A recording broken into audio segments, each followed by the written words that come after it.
Hi everyone. So my name is Brandon Moises. I'm a teacher here at Waimea High School on the island of Kauai.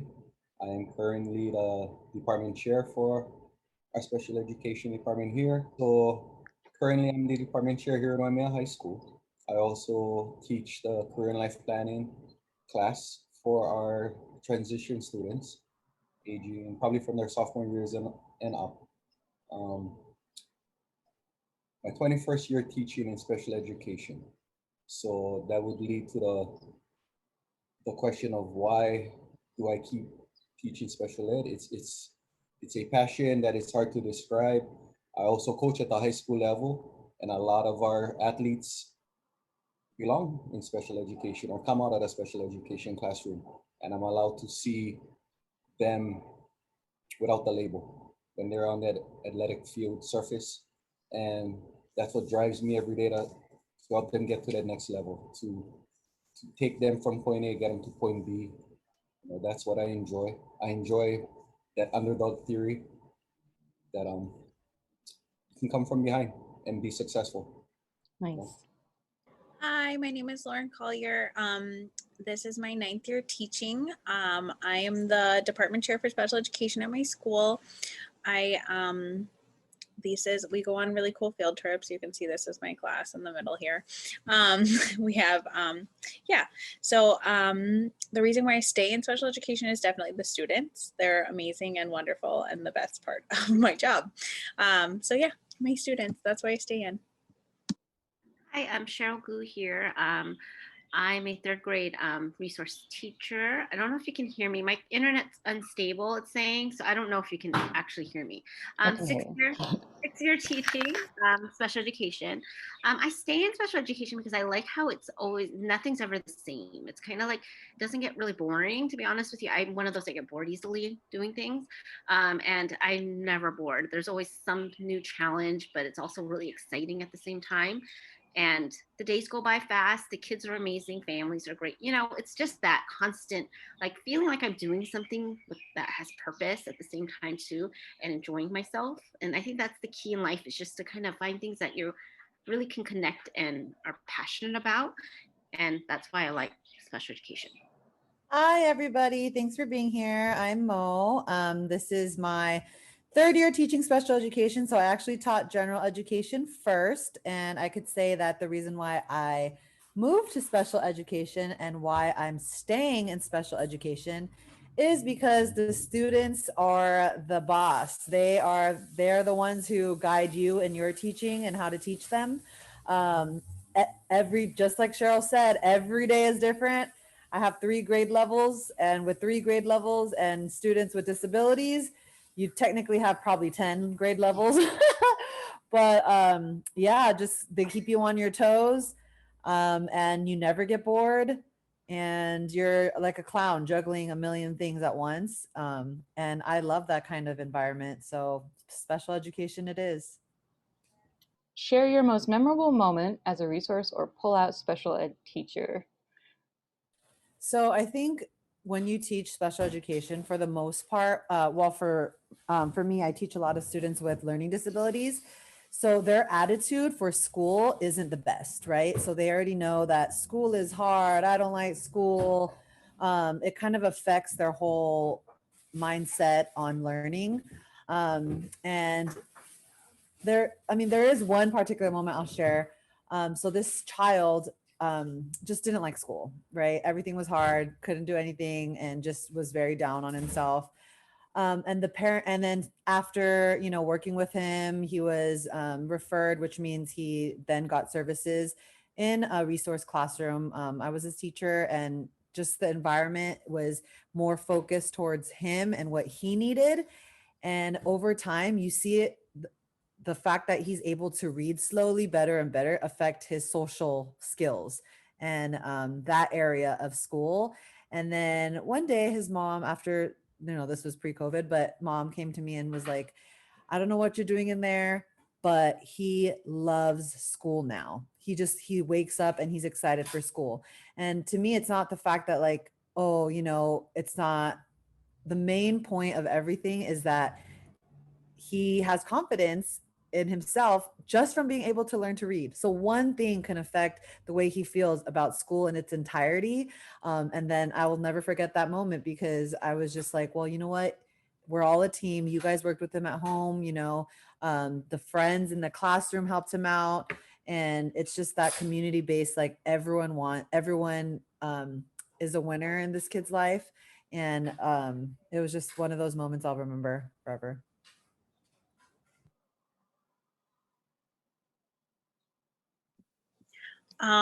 To go off of that, one of my favorite special education moment was whenever I get this happens actually pretty frequently when I get new students.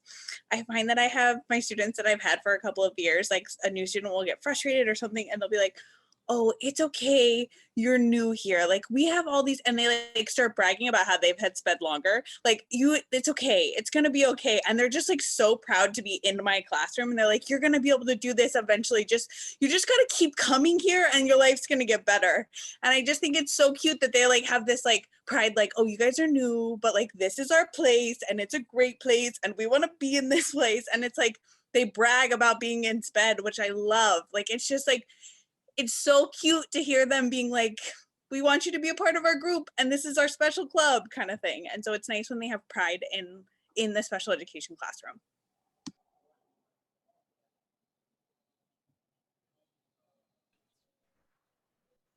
I like what Lauren and Mo said, because it's very true.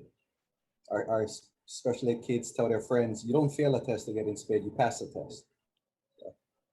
And for me right now at the high school level, every year at this point is our Hawaii State assessments that we giving to our SPED kids. And it's real memorable to see when the results come. And our pullout kids are meeting proficiency just like any other kid, which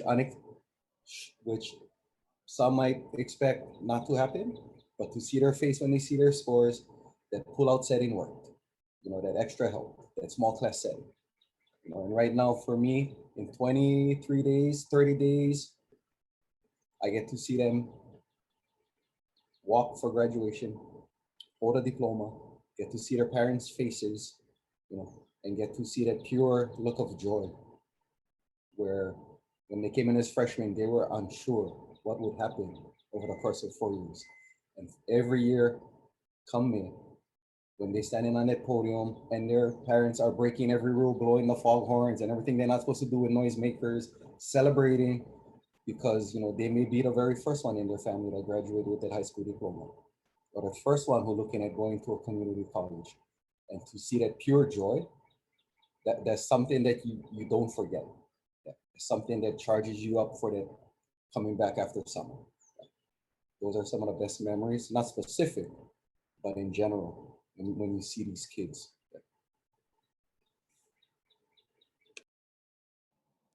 Cheryl, do you have any memorable Yeah, moments? it's such a hard, picking just one moment that really stands out to you is really difficult. But one that came to me, just this little kid's face just popped in my head too, was a student I had for 2 years. So I had them for first grade and then third grade last year. But we were able to rescind him last year, and I saw him this year, and I'm just like, just to see like his growth. And he was actually performing at at the highest in his class by last year. And just seeing him now and seeing how happy he is and being able to be with new peers and everything like that. It's just nice to see that, hey, when you see a kiddo and they still remember you and they still come by to say hi. And those are those memories that are, that can't forget, especially when you've helped them build out those foundational skills that they need. So yeah. What types of students do you typically service in your resource rooms? So I can speak first because I kind of mentioned it in the previous question, but so a lot of I service kinder through second, so they're a lot younger. Very rarely will I have kids with autism, but higher functioning. So mostly social emotional type of behaviors that we're working on. But the majority are learning disabilities, specific learning disabilities. So maybe dyslexia, dysgraphia, things like that. And then also because it's kinder, a lot of the preschoolers are eligible under developmental delay, whether it's speech. It's mainly they all have speech and language services, but they come up to me for kindergarten, and then it's developmental. I mean, they're eligible under developmental delay. So a lot of the times they are rescinded early because it's just a speech and then they catch on. But there are other times where, you know, the developmental delay continues to 6 to 8 years old. But those are typically the types of students that I service. So Yes, similar to Mo. I have a lot of, it's mostly SLD cases. Other health is another one that I have in the resource. I'm just thinking about when I teach resource, it'd be other health and mostly SLD cases in that setting. When I taught other settings, I had a different diverse set of, you know, different categories. You kind of notice how that works when you're working in different grade levels or different structures. So FSC, inclusion resource, depending on that. But within the resource, it's mostly been SLD and other health for me. sometimes you'll get a combo line and you'll have like resource and FSC. It kind of depends on your geographical area too, right? Like, I mean, I would imagine if you teach in Honolulu, like there's enough students that you are just an FSC or just a resource, just inclusion. We don't have that on the Windward side at our school. I am kind of like a catch-all. So I think that is like, it's something that's really good for my students actually too, because they like develop empathy for different types of students with different types of disabilities.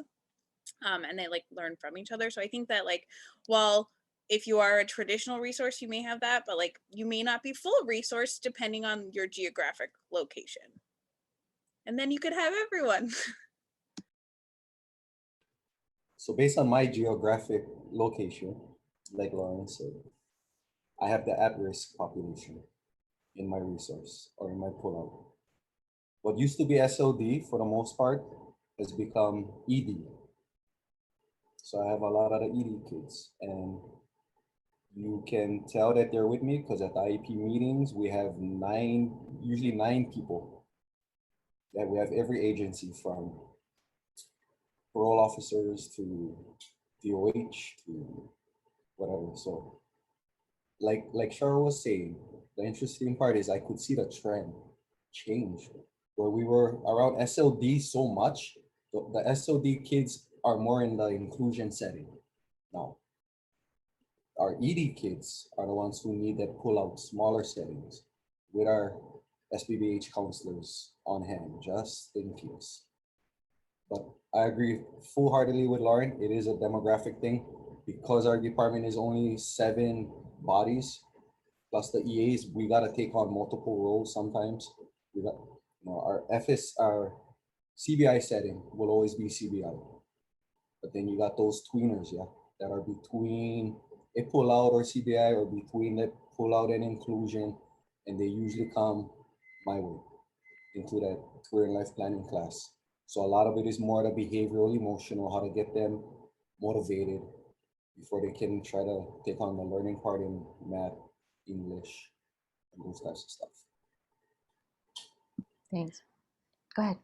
And I think the other thing too is that like I know that this is about placement, but I think also the age differs, right? Like an FSC, a student who receives FSC services in elementary school is going to be completely different than a CBI type setting. So you would have that fluidity with the roles and like that sort of thing because the gap is not as big in an elementary school. So it's an appropriate setting to have students with different needs in the same classroom, whereas it wouldn't be appropriate in high school. And we don't fund an FSC classroom anymore, which means those kids are placed differently now. And also, I don't think I mentioned ADHD at such a young, I mean, I feel like more and more there's more kids getting diagnosed with ADHD. And for me, just the small number of experience I have, I would like to say, especially for a resource, is a lot of the times, and this is, I don't want to blow off any general education teachers, but a lot of the times kids with ADHD tendencies, the general education teacher just says, oh, they have ADHD. I need them out of my class because they're like bouncing and jumping and right. But it's okay. They have a disability. They have ADHD, but is there a need for specialized instruction, and is it affecting their academics? Because I've had some kids with ADHD who are on par or not, like no more or smarter than a general education student. So to me, it's like, all right, does he really or she really belong in a resource setting, or are you just trying to like kick them out because they have a disability, right? So keep that in mind as well with the ADHD other health one. Schedule. What does your daily schedule look like? Wow, that's a loaded question.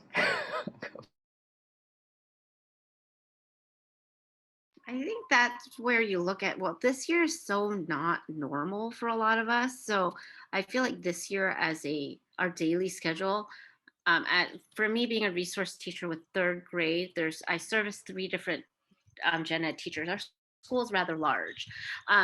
But I have the kids, just because of COVID, it's very different. I feel like this year I'm a special education teacher, but more so a general education teacher too at the same time. Because you're looking at health things too, like how many kids are going, the bubble's getting bigger because everybody would have to transfer. So now we're doing a lot of virtual, like to join gen ed virtually, just so that we could still have. But yeah, so my schedule, well, we've had our kids since August. I've had them since mid-August, and they've been here every day. We had them up until 2:00 until recently. Now we have them till 1:00 every day. So my schedule like kind of seems like it's very concise, and I think that helps having those expectations clear, and everything is always consistent, and that's really helped them. And with COVID, I think this year has been the toughest year, but at the same time, the growth in my kids this year, honestly, I don't think I've ever had a year of such immense growth in student learning. And I think it's because we've had them basically stay in small group and go into gen ed virtually, if that. But my big emphasis with them, and the parents understood and they agreed, if they're in person, they shouldn't be staring at a computer all day. They need this human interaction component, and that really has made such a difference. So yeah, that's for my situation.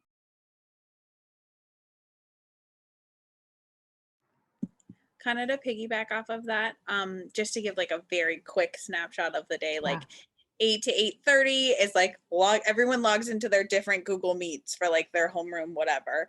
Then my students who receive language arts from me, we do like a small group rotation of like either working at my table, working with another EA, or like I have independent workstations, and then I have like another like independent work activity thing, and then we rotate. So that's like our language arts blocks. If it works with the videos for that time, then we have recess. Then after that, we come back, we do math, and it's like the same little rotation thing.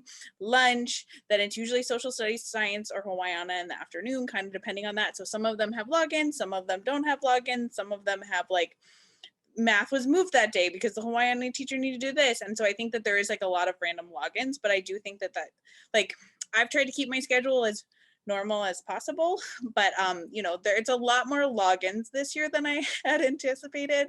But I think that especially as like a resource teacher, you need to be able to just be like, this is our schedule, and then maybe second quarter it's a different schedule, and then maybe third quarter it's different, because you're going to continue to get students as the year continues on, right? Like your caseload in the beginning of the year is not going to be the same at the end of the year. So I think that being flexible is good, and then like being willing to like redo your schedule every quarter is good for your student, but being consistent as well. Like you may tweak a few things, but like whatever your expectations are need to be pretty similar for your students.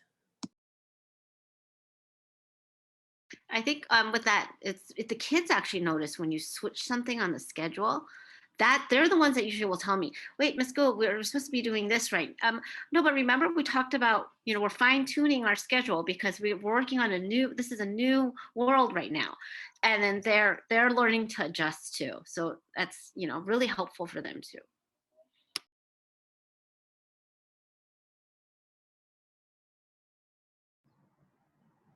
Anyone else want to give us a snapshot of their day?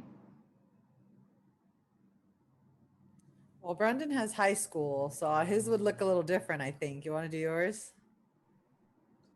Right now in my role as the department chair once. Everything up until 11:45 is different per day. So I'll spend the majority of the morning up until my class arrives, making sure subs are there for teachers who are out. EAs are taken care of. Um, we'll start off, we'll have our WebEx IEPs by 12:30 every day. So we've been doing WebEx IEPs on the daily since August. The good part, like Cheryl said, is we've had our kids on campus since August. So I've gotten to meet them, gotten to know them. A lot of schedule changes. So I spend my mornings making sure that we submit schedule changes for after the IEP meeting from the day before, calling parents to make sure which schedule do you want, 3 days a week, 4 days a week, all virtual. That's been the year-long, quarter by quarter, 78 phone calls per quarter kind of task. But I like this virtual thing. I like how we adjusted. The students in class, like Cheryl said, they get the face-to-face, and parents starting to realize that the more face-to-face interaction, the better the game right now academically. So outside of having to become a WebEx master, as far as scheduling meetings and making sure things are working, the normal routine on the daily, get to work by 7:30, turn on your desktop, open up your laptop, right? Because you gotta have your WebEx meeting on your laptop while you're doing your notes on your desktop, making sure my department is taken care of, situated, and then hopefully have enough time to input IEP material before your IEP meeting at 12:30. And then make sure you report to your faculty meeting at 2:15. And then make sure you find time to have a life after 3 o'clock. And then look forward to Fridays with every SPEDucator that I have met. Awesome. Nice. That's actually a great peek into kind of DH department head life. Okay, so vocational skills. So what types, in a resource room, what types of non-academic skills do you teach? So I'm a huge advocate for social emotional. Like I said, even I mean, in general, all students should be taught this, but especially at this young age where you kind of set the foundation where, you know, in the future, if they have these skills, it just makes life a lot easier, I feel like. So in my classroom, we play games. I have like Don't Go Bananas. I read books like What Makes Me Really Upset. We talk about feelings. We do roller coaster breath. So like you go and you do that. And it's a lot. I base off my lessons off of books. So I start with the book and then we build the lesson upon that. I try for 30 minutes twice a week. But like most resource teachers, we're stretched fairly thin. So I try to do that with the whole group because that's something that K through second can all benefit from, whereas academics, maybe not so much. But social emotional is huge. And I think that's a part of why the students love the resource room so much is because we play these games. We have friendship clubs. We play kindness games. We give kindness tokens. We say nice things to each other and I love it. They say nice things to me. I'm like, oh, let me give you one of these. And, so I think it's there, especially because they're in elementary and they're so young. It's not like cheesy if you say like, oh, I really like your smile today, Miss Lim, whereas if it's like, I don't know, I don't think eighth graders would say that really much. I don't know, but I take advantage of the young ones. So definitely teach social emotional.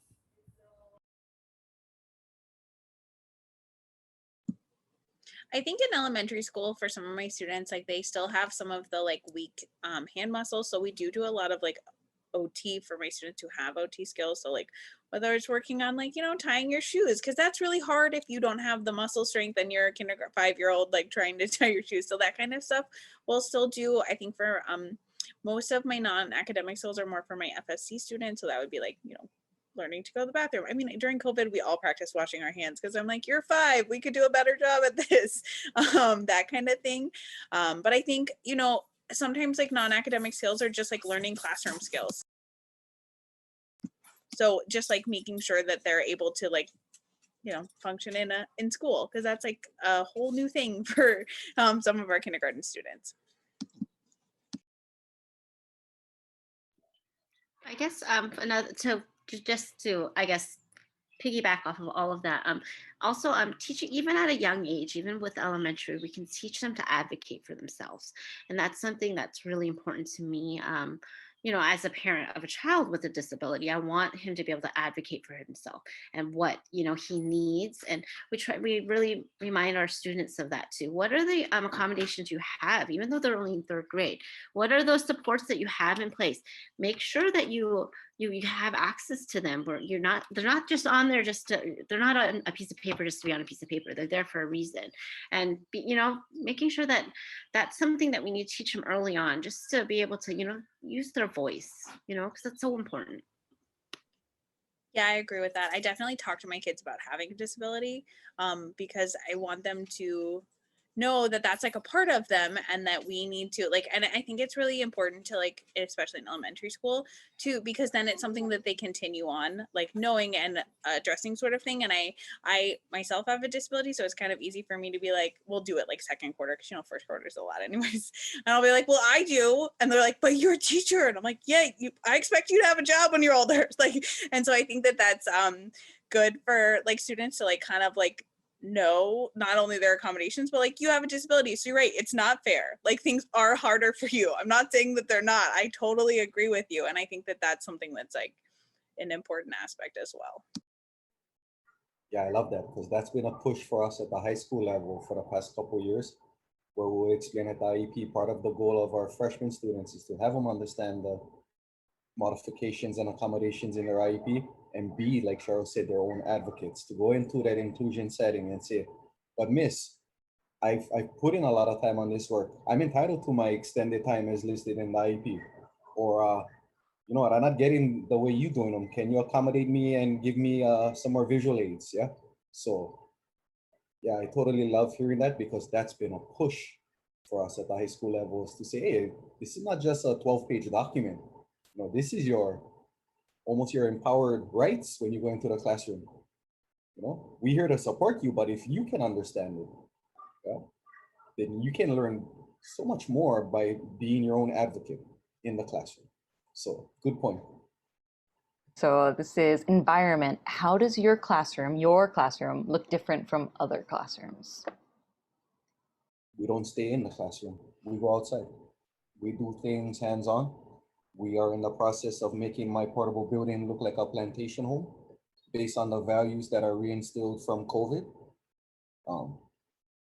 Yeah, my kids can learn the same concept of math and reading by being outside and taking a lawnmower and figuring out how to symmetrically do it, how to grow a plant, measure its growth, how to take a driver's license manual, because they all want their permits, be able to read that and build mastery in reading comprehension, right? So a lot of it is relevant learning. Yeah, it's not going to be your traditional classroom. And I think I learned that in my years being an ALC teacher.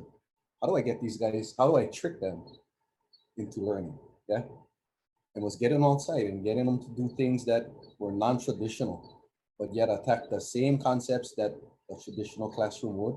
So for me, my classroom looks different in terms of, if you walk in, it's their refuge. But it's basically, this is where I'm gonna put my backpack and my phone down, because I know we're going outside today and we're gonna work on that rock garden that we're trying to do to make it look like a plantation home, or water the plants in the back, or pull the weeds, or work on our teamwork skills, work on our communication skills. Doesn't have to be in the classroom, doesn't have to be in a traditional setting. So I've always liked the idea that with special ed, we can be creative. We don't have to do it like everybody else. There are other ways to get those goals and objectives to be mastered. Oh, I guess I don't know if this is I think a lot of people have a lot of visuals up in the room, but I tend to be that's how I learn best, is with visuals. So I have a lot of visuals. So I have to pull them down. You know what I mean? Because sometimes I have too much. So that is one of the ways that my room might look different. That's the one thing that is, you know, big in my room is visuals. Something about my room is that so like some of my the way that we're doing our COVID plan this year is it's like 2 full days in inclusion, like all day long. If you were like resource, same thing, because then we could meet the minutes without popping the bubbles, right? So like you're Monday, Wednesday in there, then Tuesday, Thursday, Friday with me kind of thing. And so I mean, we're popping the bubbles with the story, but at the end of the day, they come to my room and like, because they all got first dismissal. And so a couple of other sped teachers were in my room and they're like, this is insane. This is like the party room. I hate coming in here at the end of the day because my students all come back because I have like treasure box that they can earn if they do well in my classroom. But now if they also do well in inclusion, they can earn treasure box. And they always come back with like this like super great story of like, I did math with them today, or I like answered one of the questions, or like sometimes it's like, I didn't get thrown out, or I mean, it kind of depends on the kid. But it's like, like they come in with their like amazing token moment. I've definitely earned treasure box today. I'm like, I don't have time to check with their teachers, so like they usually get it. So I'm like, yeah, great, way to go, grab something from the treasure box kind of thing. But I think that is something that like, while I think the teacher may have meant it in an offensive way, like what is happening in here? It's like a party room. I'm like, I love that they feel such a sense of pride and like comfort in coming to my room, even though they don't need to come visit me at the end of the day. They like their day is done. Like it's your dismissal time. You should probably be up at the top because your mom's holding up the like loop so the kids can get out. But they like need to come see me and see their other friends that they only get to see on Fridays when we're all together because they had like this great moment. So I think that is kind of nice. And I think that like inclusion is awesome, but I also think that a sped room is special because it's the only place that students with disabilities get to be with other students with disabilities, like in their family. Like realistically, their sister or brother, mom, dad may not have a disability. So it's like a safe place for them, like the only place in the world. And so I think that it's nice that they feel that like pride in my classroom. There's some days that I'm like, go home, but it is nice that they like feel a sense of pride for our classrooms. So my classroom, in particular, we don't wear shoes. So because we move a lot. So we have Rocky knows she was there, but we go from carpet 1 to carpet 2. Like we're constantly moving, but like not to the point where there's a purpose for every setting. And obviously with COVID this year, it was very hard for me to put tables in my room, single tables. I've never had that. It's always the bean table, circle table, carpets. Everyone gets clipboards if they're writing something, flexible seating, bean bags, couches. But due to COVID, I was like, what are these single? Then the children have to be by themselves and sit. But due to the circumstances, but still, you know, there's still on a normal year, lots of collaboration so that you can just turn and talk to somebody, teach one another. And I think that's the first thing you notice when you come to my classroom for sure is the carpet and the areas, the different, it kind of looks like a preschool room in a sense, you know what I mean? There's not that like classic chair and table, mostly because they're so focused on sitting there that their mind is elsewhere. So it's like, let's eliminate that.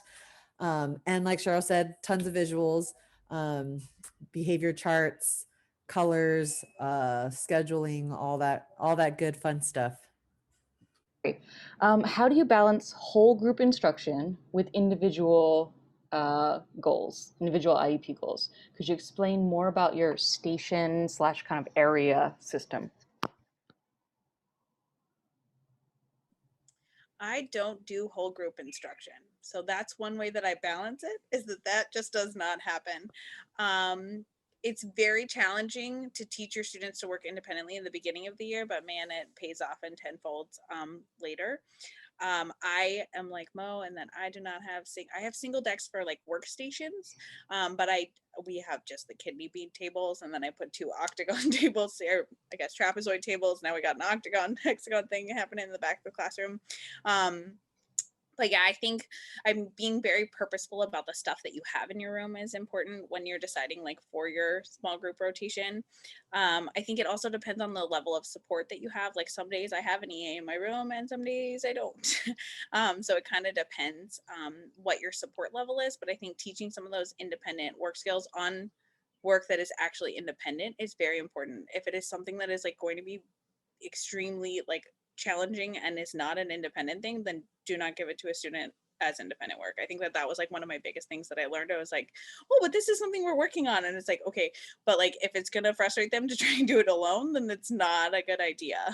Not to say to give them like easy, busy work, but there's like ways to do, you know, whether it's like working on building CVC words or whatever they're working on. I think that there's making sure that you're very purposeful with your independent work is super important with like small group rotations.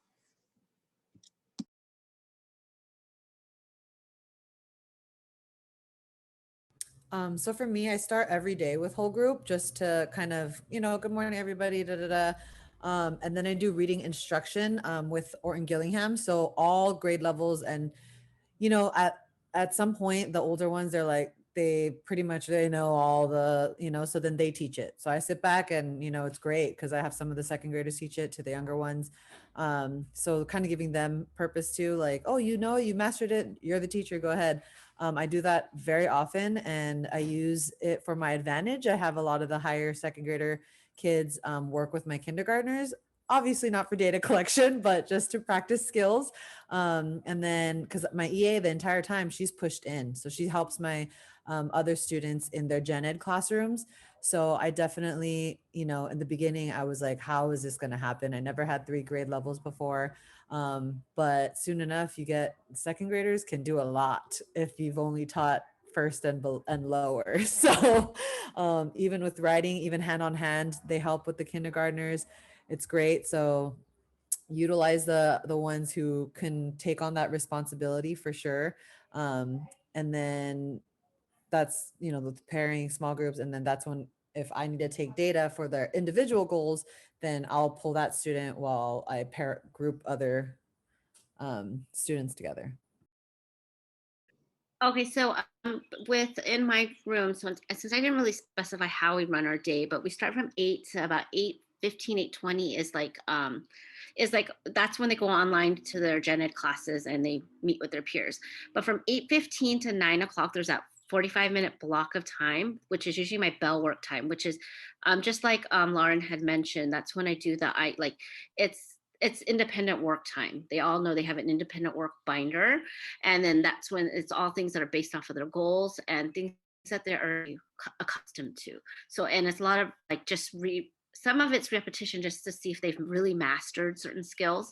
And then from there, we just use that morning time there before 9 o'clock. And then again at our 12 o'clock to 1 o'clock at the end of the day, we also chunk out some time for that individual work time, which is also iReady time, because you know they want us to balance everything, right? How do we do it? We all pulling kids independent, you know, like it might be me or my EA. We might pull for reading, or we might be pulling for specific targeting of goals. That's all. Sorry.